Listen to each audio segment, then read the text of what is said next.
to discuss about the advertisement. This subject of advertisement is particularly dealing with the marketing strategies, advertisement strategies of the companies. Mainly we are going to focus on the advertisements which are created by the organizations, by the businesses, and especially we are going to focus on the corporates and the leading companies in the Pakistan, and we are going to study their ways, their methods, and their ideas behind their advertisement, that how they create advertisement and generate their business. This is very much important thing which is need to be focused for the business students, that how a business can increase its sales. So behind the scene there is a lot of things to do if a business want to increase the sales. Some of the main things which the business mainly focus is their branding, their services, their after sale services, their customer value, and one of the main thing is advertisement. So in this lecture we are mainly focusing about the introduction, meaning, features, objectives, nature and scope of the advertisement. So first of all, as I always told you, that always focus on the concept and the conceptualization of the word, because every word has a story behind. यहाँ पे हम जिस भी चीज को study करते हैं, जिस भी लैंग्वेज में स्टडी करते हैं, तो हर वर्ड या हर टर्म जो डिजाइन की जाती है ना, उस टर्म के पीछे कोई ना कोई लॉजिक होती है. तब वो उस टर्म को सोशल साइंटिस्ट हो या आपका प्योर साइंस का या अप्लाइड साइंस का कोई भी इंसान साइंटिस्ट है, वो टर्मिनोलॉजी को तब अडॉप्ट करता है जब उसके पीछे उसका कोई लॉजिक हो. ये सेम ऐसे ही है बेटा, जब हम प्रोडक्ट को कोई नाम देते हैं तो हम ये सोच के नाम देते हैं कि इस नाम में इस प्रोडक्ट की कुछ क्वालिटीज भी जाहिर हो रही है. जैसे चॉकलेट है, हम चॉकलेट को चॉकलेट का नाम क्यों देते हैं? क्योंकि उसका कलर, उसका टेस्ट, जैसे हम चॉकलेट का नाम लेते हैं हमारे फौरन जहन में एक इमेज क्रिएट होता है कि this is a chocolate, okay, इसका इस तरह का टेस्ट हो सकता है, ठीक है, इसमें कैरेमल हो सकता है, इसमें क्रीम हो सकती है, इसमें खोपरा हो सकता है, इसमें कोई इस तरह की चीज हो सकती है. सेम जब एडवर्टाइजमेंट होती है तो इसमें भी कंपनी क्या करती है, कंपनी एक एड जब जनरेट करती है तो एक्चुअली वो इसी चीज को फोकस कर रही होती है कि कस्टमर के माइंड में अपनी प्रोडक्ट का एक इमेज क्रिएट कर सके, और वो इमेज इतना पॉजिटिव हो कि वो कस्टमर जो है आपकी प्रोडक्ट को बाय करने के लिए मजबूर हो जाए, या उसके अंदर एक डिजायर क्रिएट हो कि एटलीस्ट वंस हमारा टाइम है एक प्रोडक्ट को बाय करके जरूर देखूं. और इसी प्रोसेस को सिंपल वर्ड में हम ब्रांडिंग कह देते हैं, और यही ब्रांड की डेफिनेशन है कि image of your product in the mind of customer. तो यही मेन चीज है कि एडवर्टाइजिंग वो प्रोसेस है जिसके जरिए आप ब्रांड मैनेजमेंट कर सकते हैं और कस्टमर के माइंड में वो अपना इमेज जनरेट कर सकते हैं. ठीक है, तो ये चीजें जो है ना, ये सारी हम आज इसके लेक्चर, ये जो हम लेक्चर ले रहे हैं इसमें हम फोकस करेंगे. तो सबसे पहले हम जिस चीज पे हमारा फोकस होना है, हमने वो देखना है कि एडवर्टाइजिंग की जो टर्मिनोलॉजी है वो है क्या, ठीक है, और इसके मीनिंग्स क्या है. तो अगर हम बुक की डेफिनेशन को देखें तो बुक इसको इस तरह डिफाइन करती है कि advertising is an activity of attracting public attention to a product. ठीक है, तो इस एक लाइन में बेटा पूरी स्टोरी को जो है उन्होंने कवर कर दिया है कि आपने अपने जो कस्टमर है, आपका जो कंज्यूमर है प्रोडक्ट का, उसको आपने अपनी प्रोडक्ट की तरफ अट्रैक्ट करना है. अब किस तरीके से उसे अट्रैक्ट कर सकते हैं, ठीक है, ये different types of the advertisement में हम डिस्कस करेंगे कि कौन कौन से ऐसे तरीके हैं जिनसे डिफरेंट कंपनीज जो है वो अपने कस्टमर्स को अपनी तरफ अट्रैक्ट करती हैं. तो ये जो अट्रैक्शन ऑफ द कस्टमर का पूरा प्रोसेस है, इसको हम कहते हैं एडवर्टाइजमेंट.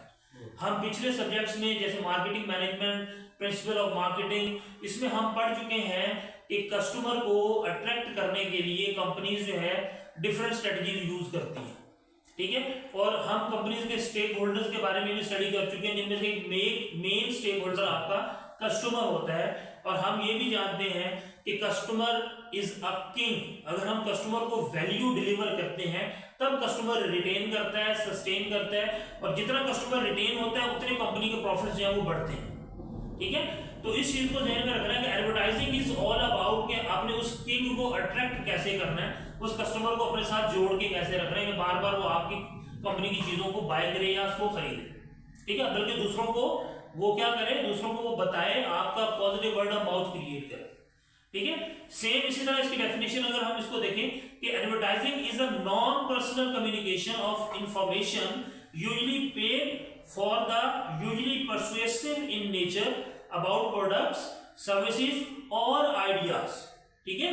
तो ये एक और डेफिनेशन, एक और एंगल डिस्कस किया गया है कि आपकी जो एडवर्टाइजमेंट है वो नॉन वर्बल कम्युनिकेशन होती है, नॉन पर्सनल कम्युनिकेशन होती है, मतलब कि कोई इंसान खड़ा होकर बात नहीं कर रहा होता, आपका एड बता रहा होता है, आपका कंटेंट बता रहा होता है, आपकी पिक्चर जो आपने उसमें ऐड की है वो बता रही होती है, मैसेज कन्वे कर रही होती है, जो स्लोगन आपने ऐड किया होता है वो मैसेज कन्वे कर रहा होता है, वहां कोई इंसान नहीं बैठा होता, ठीक है।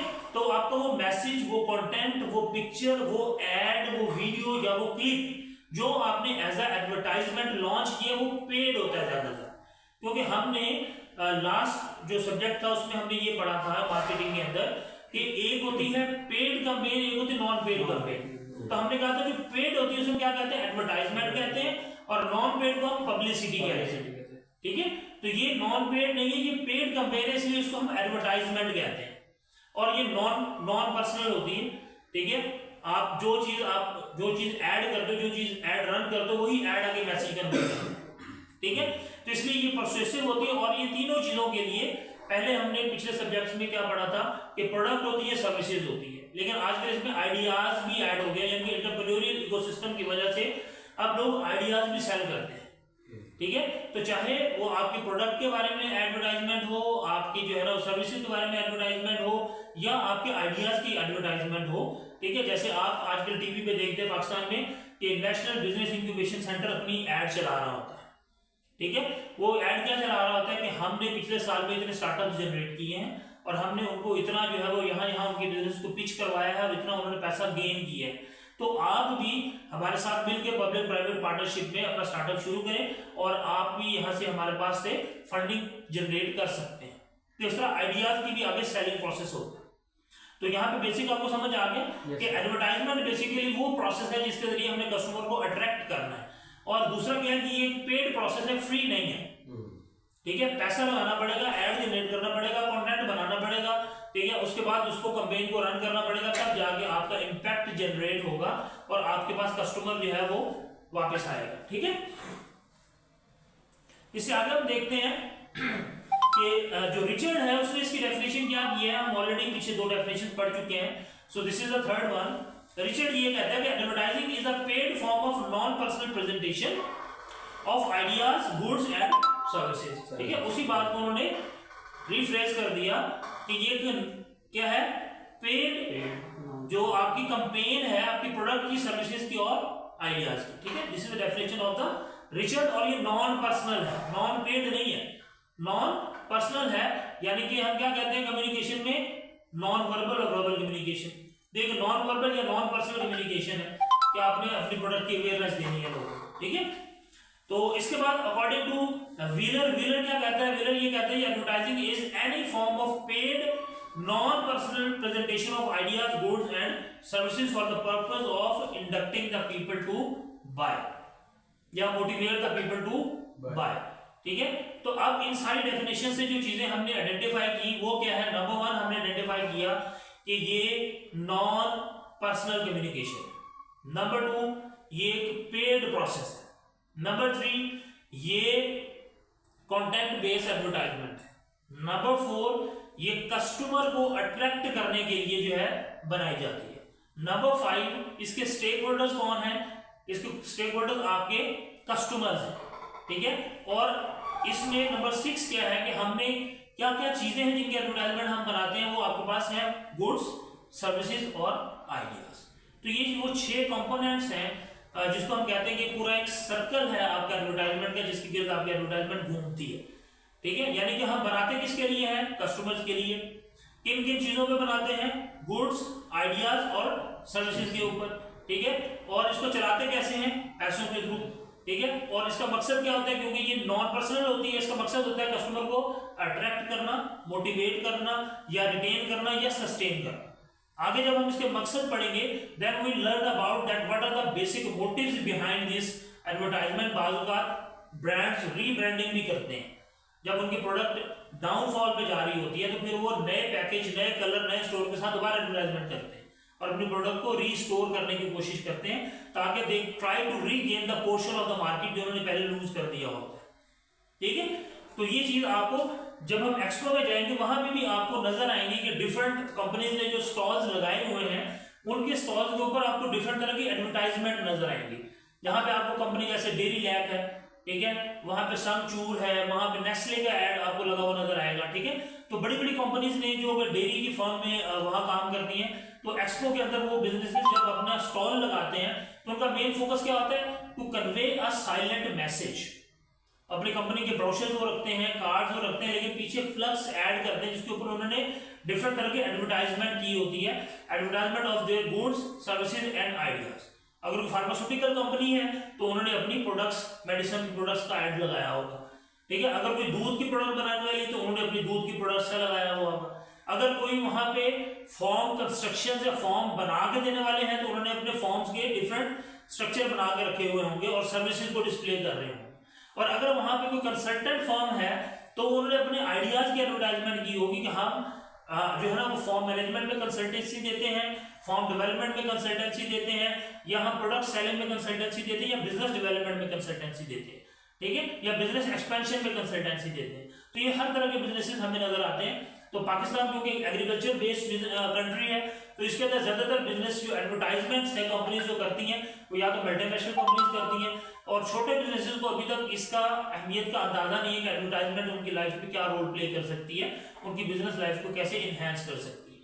ठीक है, तो हमने ये ज़हन में रखना है कि एडवर्टाइजमेंट जो है कहाँ कहाँ दी जा सकती है। ठीक है, यानी कि मीडिया कौन कौन सा इसके लिए इस्तेमाल होता है।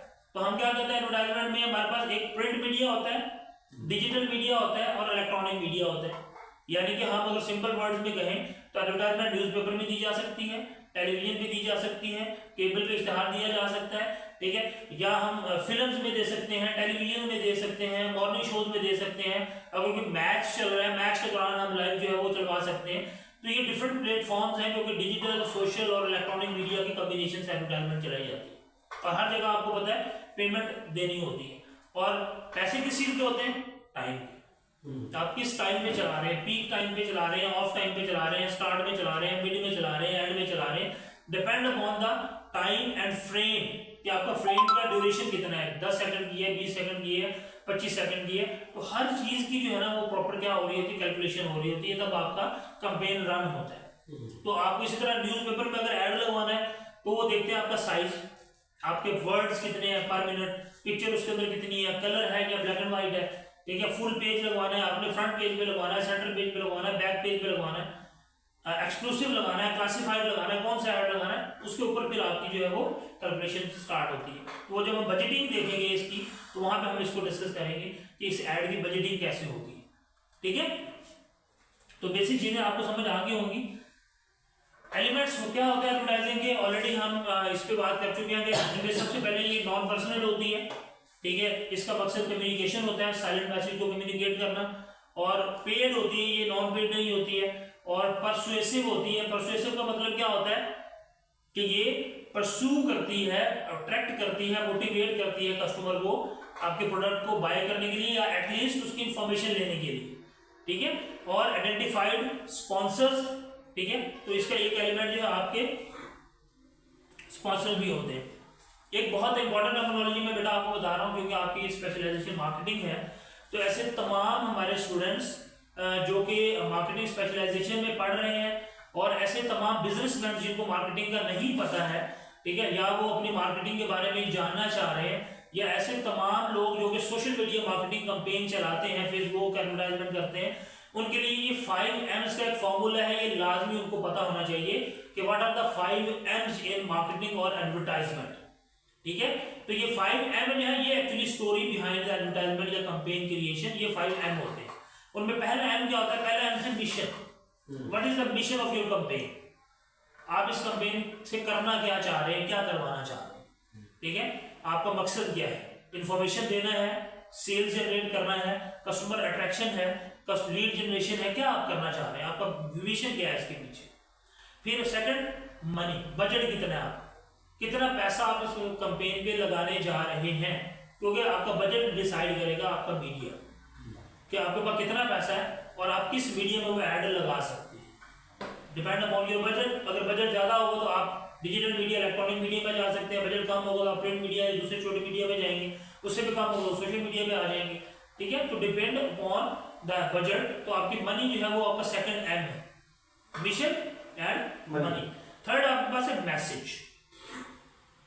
पैसे आपने देख लिए, मिशन आपने डिसाइड कर लिया, अब मैसेज कंटेंट क्या है, लोगों को बताना क्या है, your presence in the market, quality of your product, name of your brand, message of your brand और मैसेज ऑफ योर कंपनी। ठीक है, क्या आपने कन्वे करना है, उसका मैसेज क्या है, स्ट्रक्चर क्या है, कंटेंट क्या है। ठीक है, ये आपका थर्ड एम है। फोर्थ एम आपका वो है मीडिया, यानी कि आपने किस चीज को सिलेक्ट करना है, it's depend upon your audience. कि आपका ऑडियंस, बेसिक डेमोग्राफिक इफेक्ट होता है आपका ऑडियंस का, कि क्या आपका ऑडियंस की एज क्या है, आपका ऑडियंस का जेंडर क्या है, आपके ऑडियंस की लोकेशन क्या है, आपके टारगेट ऑडियंस की लिटरेसी रेट क्या है, उनकी हैबिट्स क्या हैं, उनकी जो है ना वो बिहेवियर क्या है, ये सारी चीजें मैटर कर रही होती हैं जब आप कैंपेन चलाते हैं। और लास्ट वन है आपका मैयर, आपने उसका फीडबैक लेना होता है।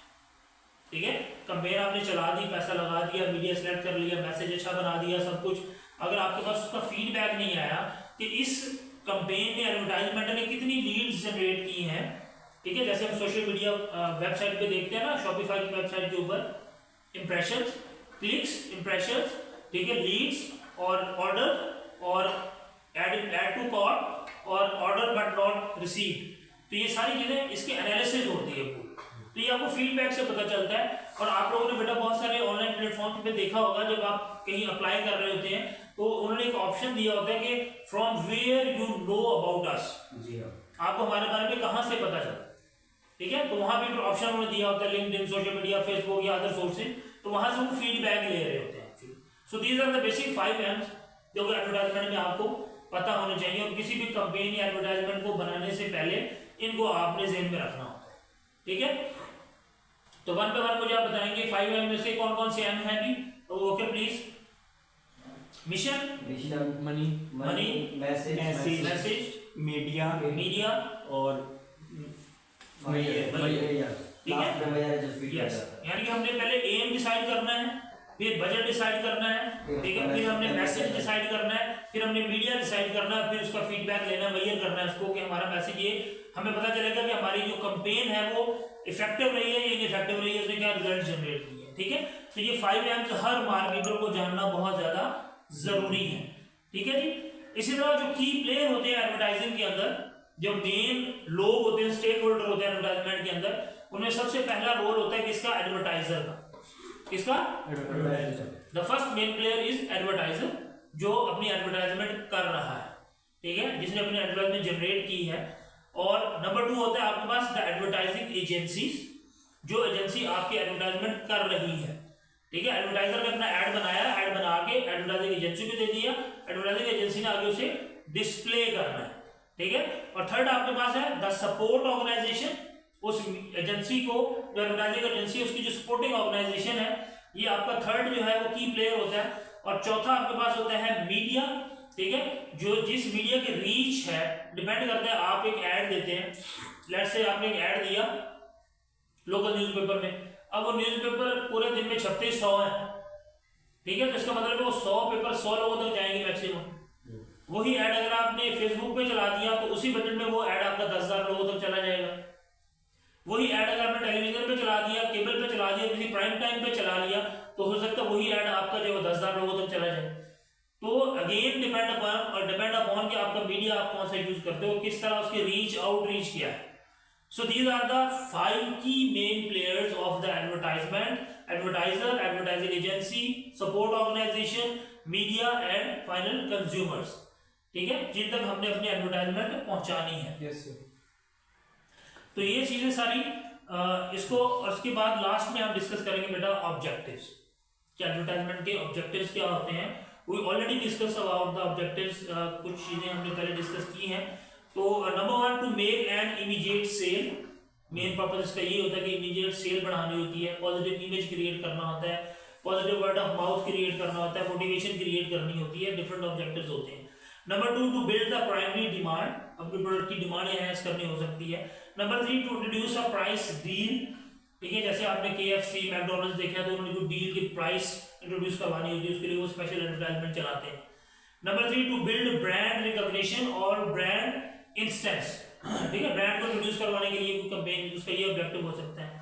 Number 5 to help the salesman by building an awareness of product among the retailers, ठीक है, जनरल अवेयरनेस क्रिएट कर रहे हैं और आपके सेल्समैन जो है जब जाके ऑर्डर लेने जाते हैं तो आपकी प्रोडक्ट के बारे में लोग जान रहे हैं, पहले से जानते होते हैं, ठीक है, तो एक इमेज क्रिएट करना होता है। Number 6 to create a reputation of for the service, reliability और रिसर्च स्ट्रेंथ, तो आपकी सर्विस की रिलायबिलिटी क्रिएट करने के लिए जो आपकी जितने देखे इलेक्ट्रॉनिक्स की जितनी भी आपकी कंपनीज हैं वो क्या करती हैं, बैंक्स हैं जो, वो क्या करते हैं अपनी सर्विस की रिलायबिलिटी लोगों को बताते हैं, ठीक है, UBL है, मिजान है, जिनका भी ऐड आते हैं टेलीविजन के ऊपर, तो आप उनकी स्टेटमेंट पढ़ें तो उस स्टेटमेंट में उन्होंने यही बताया होता है कि the bank where you come first, ठीक है, आपके दिल में हमारा अकाउंट, तो ये सारी चीजें क्या होती है, मैसेज एक्चुअली क्लोजनेस क्रिएट करने के लिए और अटैचमेंट क्रिएट करने के लिए। Yes, and number 1 to increase the market, number 7 to increase the market share. So these are the basic objective and the purpose of your advertisement. जब हम advertisement कर रहे होते हैं तो आपकी जो असाइनमेंट है बेटा, इसमें आप लोगों को ध्यान में रखना है जो क्लासिफिकेशन है आपकी एडवर्टाइजमेंट की, वो आपको होता है प्रिंट है, ब्रॉडकास्ट है, आउटडोर है, कवर्ड है और पब्लिक सर्विस एडवर्टाइजमेंट है। So in coming lecture we will discuss about this all types of the advertisement, कि एडवर्टाइजमेंट कितनी तरह की होती है, इसका स्कोप क्या होता है, इसकी इंपॉर्टेंस क्या होती है, और इसकी जो है ना हम एडवर्टाइजमेंट को क्रिएट कैसे करते हैं, हम कमिंग लेक्चर में डिस्कस करेंगे। So assignment for this lecture particular is that okay, you need to enlist the top leading companies of the Pakistan by spending in advertisement, ठीक है, एडवर्टाइजमेंट में स्पेंडिंग के लिहाज से पाकिस्तान की जो टॉप कंपनीज हैं उनकी लिस्ट आपके पास होनी चाहिए, ठीक है, और एक लिस्ट आपके पास है टाइप्स ऑफ एडवर्टाइजमेंट की होनी चाहिए, ठीक है, कितनी तरह की एडवर्टाइजमेंट जो पाकिस्तान में की जाती है उसकी डिफरेंट टाइप्स हैं, उनकी एक लिस्ट बना के लानी है और उसको थोड़ा रीड करके आना है। We will discuss in the next lecture in the interactive way that how a particular type of advertisement will be more beneficial for